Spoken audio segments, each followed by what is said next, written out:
I think science has been too often seen as an adversary, and that we need to look at it perhaps more as just a different way of asking questions, a different way of finding answers. And the same with our technology. It will show us certain things, but it still has certain limitations. But it's not so much that it needs to be the great oracle that gives us all our answers, as that it's a different way of asking questions and finding out information. Right, and science, we have to see science as a way to open our minds, to be open-minded, to be critical thinkers.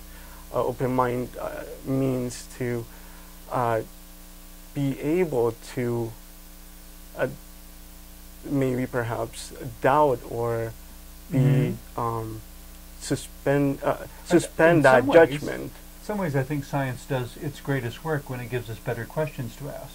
Right, exactly. And that's the first step towards the scientific method. We have to ask questions about an observation that we make. Then we have to be able to create a hypothesis, a possible answer, and assign an experiment that would be able to at least tell us that that answer could be wrong, not necessarily that it's right. And then collect all the data, be able to arrive to a conclusion based on that data, and finally be able to share share those results so they can be retested by other scientists. To get away from the expectation that science only gives yes and no answers. Right. But that what science can give, if we ask the right question, is a measurement. It's not a yes or a no, but it's a how much. And when we're talking about a resource-based economy, to say how much resource do we have, and how far does it need to go, and how do we make the amount of resource satisfy the amount of need. Right, and to that as well, we need to use technology in order to allow us to get to be able to process that data in a more scientific way, in a way in which is based on testing rather than opinions of a select few. That at the moment, opinions are okay to have, but all opinions need to be questioned and evaluated, and we need to reflect upon what our opinions are and why we hold them. Right. What am I basing that on? Right, and that's one of the things of why we need to be critical thinkers. At the present moment, a lot of people assume things or that would tell them, well, I don't have the capacity to understand this, so therefore there is nobody that could understand this. Yet that's far from the truth. We have to let go of our ego and be able to be willing and take the effort to research that evidence or understand that theory behind it.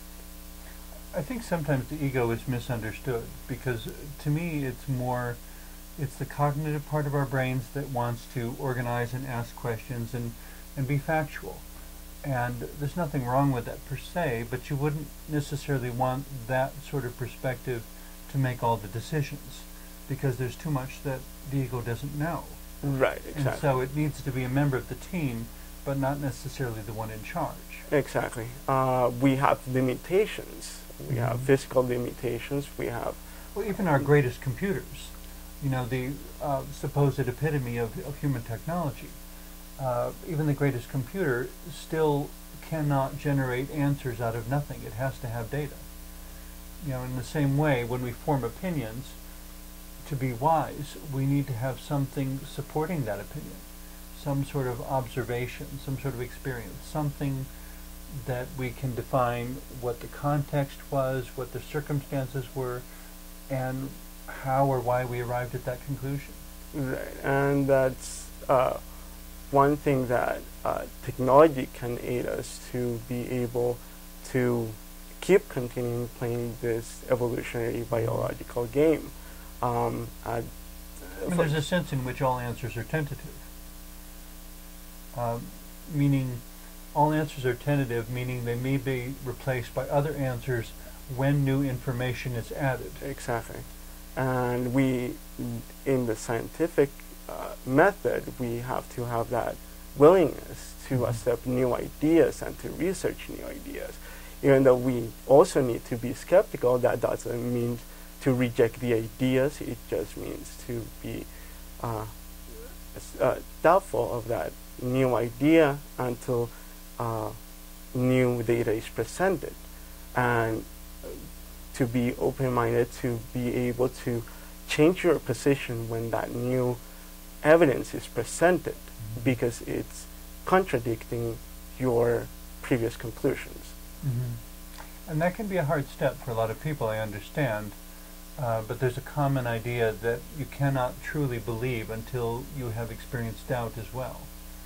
You know, that until you get to the point of doubting something, you really haven't put it to the test and looked at it hard and long to figure out if it's really what it says it is.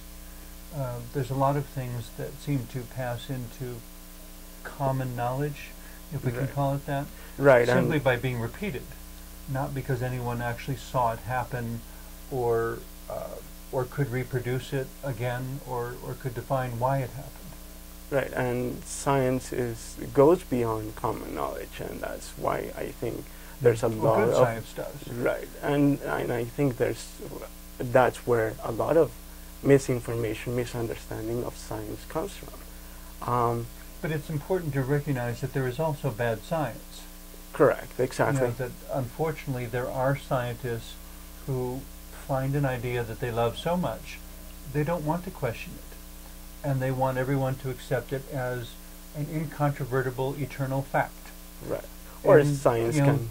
And then here comes new information, and it gets that much harder for them to let go of their prized ideology. Exactly.